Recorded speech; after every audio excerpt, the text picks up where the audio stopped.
Jay, paniqué après l'appel du président Tae-ju, quitte précipitamment l'hôtel où il se trouvait. Il se rend en hâte à l'appartement de Beom, sachant que le président va bientôt arriver pour une inspection. Une fois sur place, il range la peluche offerte par Hae-soo, efface toute trace de pétales et remet de l'ordre dans la chambre. Il espère ainsi éviter que le président ne découvre la relation de son fils et ne le déshérite. Jay sait que le président finira par tout apprendre, mais il veut gagner du temps. Il réfléchit à Beom, à son comportement inhabituel depuis qu'il fréquente Hae-soo. Contrairement à ceux qu'on pourrait attendre d'un héritier fortuné, Beom ne se comporte pas comme un enfant gâté. Jay admire cette humilité et décide de le protéger, du moins pour l'instant, même s'il sait que le président soupçonne déjà quelque chose. Soudain, le président Tae-ju fait son entrée. Son regard glacial parcourt la pièce, semblant tout analyser. Alors qu'il feint de partir, il se retourne brusquement et assène un violent coup de poing à Jay. « Tu as voulu le protéger en me cachant la vérité », lui lance-t-il. Stupéfait que le président ait découvert la situation, Jay reste silencieux. Tae-ju brandit alors une vieille paire de chaussures usées, celle que Beom avait échangée avec un ami pour se rendre chez Hae-soo. « Mon fils a changé ses habitudes, ce qui signifie une seule chose. Il voit une femme », déclare-t-il d'une voix glaciale. Min Cheol se réveille et consulte son téléphone. Il est 7 heures et il s'attend à voir une réponse d'Hae-soo, convaincu qu'elle doit être désespérée en attendant son retour. Mais en ouvrant sa messagerie, son sourire se fige. Aucun message. Il se rassure en pensant qu'elle doit être occupée au travail et n'a pas encore eu le temps de répondre. Avant la fin de la journée, elle lui écrira sûrement, se dit-il, confiant dans son emprise sur elle. Pendant ce temps, Beom rentre chez lui et remarque des détails inhabituels dans l'appartement. Jay le rejoint, une légère blessure au visage. À la question de Beom sur son état, Jay répond évasivement, évoquant une dispute avec une femme. Beom esquisse un sourire, trouvant l'explication amusante. Il annonce ensuite qu'il ne rendra pas visite à Hae-soo aujourd'hui, ce qui surprend Jay, intrigué par ce changement. De son côté, Hae-soo, les joues encore chaudes, repense à leur nuit ensemble. Elle décide de lui envoyer un message, mais ne reçoit aucune réponse, malgré ses vérifications répétées. Elle se dit qu'une relation basée uniquement sur le désir est condamnée à l'échec. Une femme comme elle, trop usée, ne peut rivaliser avec un homme aussi jeune et passionné. Elle finit par se convaincre qu'il est simplement occupé et se plonge dans le travail pour ne plus y penser. Au travail, Min Cheol vérifie frénétiquement son téléphone, espérant toujours une réponse. Un collègue remarque son comportement et lui demande s'il attend quelque chose, mais Min Cheol l'ignore et sort fumer. Avec d'autres collègues, l'un d'eux propose de lui présenter sa cousine, qui n'est autre que Hae-soo, la décrivant comme une beauté qui mériterait d'épouser un homme riche. La colère de Min Cheol éclate aussitôt. Min Cheol saisit violemment le col de son collègue. Il déclare d'une voix sourde qu'Hae-soo est marié et fidèle à son époux avant de le repousser avec force. Les autres employés, témoins de la scène, échangent des regards perplexes. Certains suggèrent au directeur de le renvoyer, mais celui-ci explique que Min Cheol occupe ce poste grâce à des relations influentes. Sa colère s'intensifie lorsqu'il constate l'absence de réponse d'Hae-soo à son message. Parallèlement, Tae-hee arrive à l'entreprise, informé par son garde du corps. Il interprète sa convocation comme un signe que leur père pourrait le désigner comme héritier, ce qui lui offrirait l'opportunité d'éliminer Beom. Cette pensée le réjouit secrètement. Son plan s'assombrit lorsqu'il rencontre Beom dans l'ascenseur. Sans hésiter, Tae-hee s'en prend à la secrétaire, lui attrapant brutalement la main tout en lançant une remarque méprisante. Beom intervient immédiatement, libérant la jeune femme avant de faire remarquer que leur père a convoqué les deux frères, ce qui suggère un manque de confiance envers Tae-hee. Ce dernier, bien que furieux, se contient, se contentant de murmurer une menace avant de partir. Le soir venu, Hae-soo prépare son lit tout en pensant à Beom. Son silence prolongé l'inquiète, ravivant le souvenir de sa dernière visite lorsqu'il était couvert de bleu. Il espère que rien ne lui est arrivé. Soudain, une vibration de téléphone fait battre son cœur, mais il ne s'agit que d'un message publicitaire. Cette déception lui fait prendre conscience de l'attachement profond qu'elle ressent, un sentiment qui évoque des souvenirs douloureux de sa relation avec Min Cheol, lorsque ce dernier reprochait ses messages trop insistants. Une nouvelle alerte sonore retentit. Cette fois, c'est Beom qui annonce être devant sa porte. Son cœur s'emballe alors qu'elle se précipite pour ouvrir. Leur baiser passionné ne laisse aucun doute sur ses sentiments, même si une voix intérieure lui rappelle que cette histoire pourrait mal se terminer. Après leur baiser, Hae-soo remarque la fatigue sur le visage de Beom et lui demande s'il est occupé. Il semble absorbé dans ses pensées avant d'avouer qu'il n'arrête pas de penser à elle, de lutter contre ses pulsions qui l'obsèdent, des désirs croissants le rendant chaque jour plus fou. Il se reprend et répond d'une voix timide. Quand elle propose de déjeuner ensemble, il refuse, suggérant qu'ils se verront plus tard.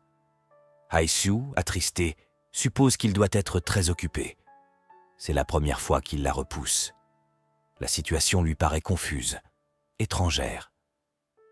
Pour dissiper ses doutes, elle rassemble son courage, s'approche de lui et mordille son cou avant de l'embrasser, croyant provoquer chez Beom le désir qu'elle connaît.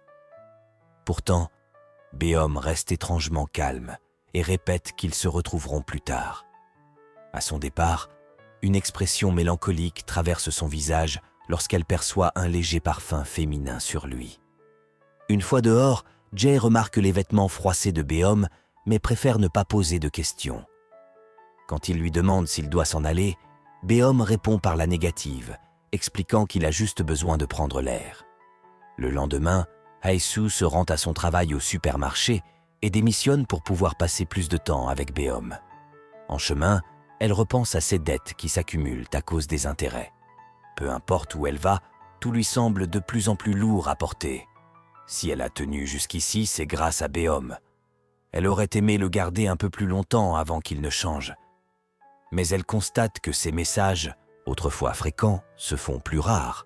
Ses réponses deviennent plus lentes, plus distantes, depuis qu'il a commencé son nouveau travail, où il porte désormais un costume.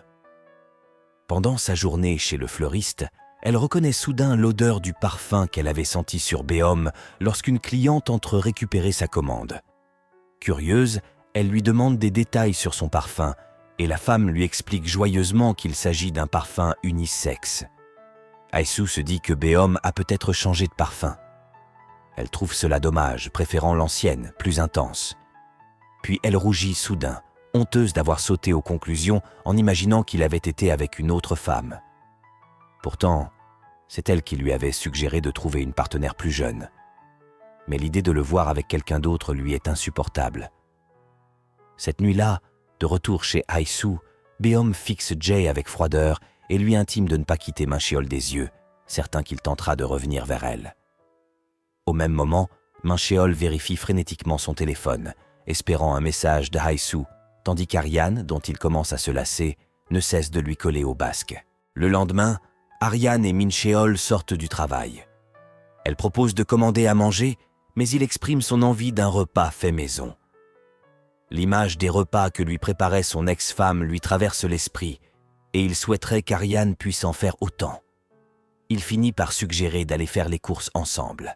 Ariane, ravie, interprète cela comme un test pour évaluer ses qualités d'épouse et accepte avec enthousiasme. Plus tard dans la nuit, après son service, Hae-soo se rend au supermarché. Elle hésite devant la viande, puis renonce à en prendre davantage, se disant qu'elle ne passerait peut-être pas la nuit avec Beom s'il rentrait directement. Elle a remarqué ces derniers jours qu'il portait systématiquement des costumes et suppose qu'il a trouvé un emploi plus prestigieux, ce qui expliquerait son emploi du temps chargé. Cette nouvelle élégance lui plaît, il lui paraît encore plus séduisant, et elle imagine qu'il doit attirer encore plus le regard des femmes. Elle brûle d'en savoir plus sur son travail, mais les questions s'accumulent sans réponse. Soudain, elle repense aux remarques de Min Cheol sur ses vêtements vieillis et usés. Elle se dit que Beom a dû le remarquer aussi et regrette de ne pas avoir fait plus d'efforts pour lui plaire. À la sortie du supermarché, elle le voit l'attendre. Quand il propose de l'aider avec ses sacs, il s'étonne de leur poids et demande si elle a invité du monde. Elle détourne le regard en répondant que c'est pour elle seule, qu'elle mange beaucoup ces temps-ci, ce qui fait sourire Beom. Après un moment d'hésitation, elle lui demande s'il a changé de parfum. Sa réponse négative lui serre le cœur, peut-être la trompe-t-il. Mais Beom observe sa réaction avec un sourire amusé. Il a justement choisi ce parfum pour observer sa jalousie, et son trouble lui plaît. Il accepte de la raccompagner comme elle le demande. Pendant ce temps, Aryan a fini de cuisiner. Min Sheol goûte un morceau puis se dirige vers la porte, annonçant qu'il n'a plus faim. Une dispute éclate lorsqu'Aryan lui rappelle qu'elle a cuisiné spécialement pour lui. Il s'excuse à contre-cœur et sort, mais elle le suit en pleurs, le suppliant de rentrer. Il insiste pour prendre l'air et finit par s'isoler pour fumer, les yeux rivés sur son téléphone dans l'espoir d'un message de Hae-soo. Dissimulé derrière un pilier, Jae surveille la scène avant d'en informer Beom. Ce dernier, profitant de la situation, demande à Hae-soo s'ils peuvent passer la nuit ensemble. La surprise se lit sur son visage. Il a refusé ses invitations depuis un moment. Elle hésite, puis avoue, gênée, qu'elle a ses règles. Beom sourit et lui confie qu'il souhaitait simplement passer du temps avec elle. Il se rapproche, ajoutant qu'il mentirait s'il prétendait n'avoir aucune intention impure, mais promet de se contenir et lui demande simplement la permission de rester cette nuit. Lorsqu'ils se préparent à dormir, Hae-soo arrange son lit et l'invite à la rejoindre. Beom remarque qu'elle porte une robe de nuit et s'enquiert de son ancienne tenue. Elle répond, timide, qu'il était trop usé et qu'elle ne voulait plus qu'il la voie comme une femme vieillissante. À ces mots, Beom l'attire alors contre lui et l'embrasse. Il lui murmure qu'elle est si belle qu'il lui sera difficile de résister, mais qu'il n'en éprouve aucun dégoût, bien au contraire. Avec douceur, il l'aide à enfiler son ancienne tenue, chaque toucher attisant encore plus son désir. Une pensée l'envahit. Si son attirance n'était que superficielle, l'idée de la posséder ne l'aurait pas obsédé à ce point. Elle pourrait le briser volontairement. Il accepterait même cela. Son esprit revient à leur première rencontre, sous la pluie, quand elle lui était apparue tremblante et transie. Pendant ce temps, Min Sheol compose sans relâche le numéro de Hae-soo. L'absence de réponse le ronge d'inquiétude. Devrait-il se rendre chez elle? Est-elle malade? Les créanciers l'auraient-ils harcelée? Il se remémore. En 10 ans de mariage, Hae-soo, qui cumulait 3 emplois, tombait rarement malade. Il se rappelle du jour où il lui avait offert une tenue. Lorsqu'elle l'avait enfilée, demandant son avis, il était resté muet, submergé par sa beauté malgré son malaise évident. Mais aujourd'hui, ce même homme lui avait reproché ses vêtements usés, l'avait comparé à une vieille femme. Le remords le transperce. Le lendemain après-midi, Aryan apprend par un collègue que Min Sheol a quitté le travail sans l'avertir. Intriguée, elle ignore qu'il a pris un bus en direction du domicile de Hae-soo.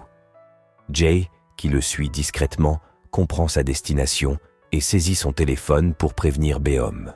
Après avoir observé Min Sheol monter dans le bus, Jae songe que Beom possède une intuition remarquable, ayant anticipé ce retour vers Hae-soo. Il envoie immédiatement un message à son supérieur pour le prévenir de la situation.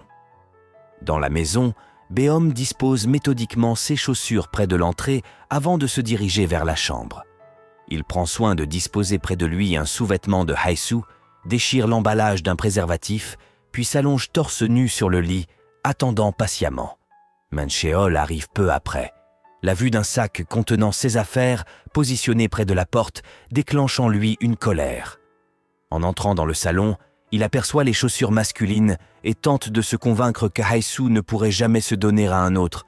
Elle l'aimait encore, il en était certain. Mais sa certitude vacille lorsqu'il découvre Beom allongé, décontracté. Furieux, Min Sheol exige son nom, mais Beom l'ignore, lançant négligemment le sachet de préservatif au sol. Cette provocation met Min Sheol hors de lui. Il se rue sur Beom en exigeant de savoir où se trouve Hae-soo.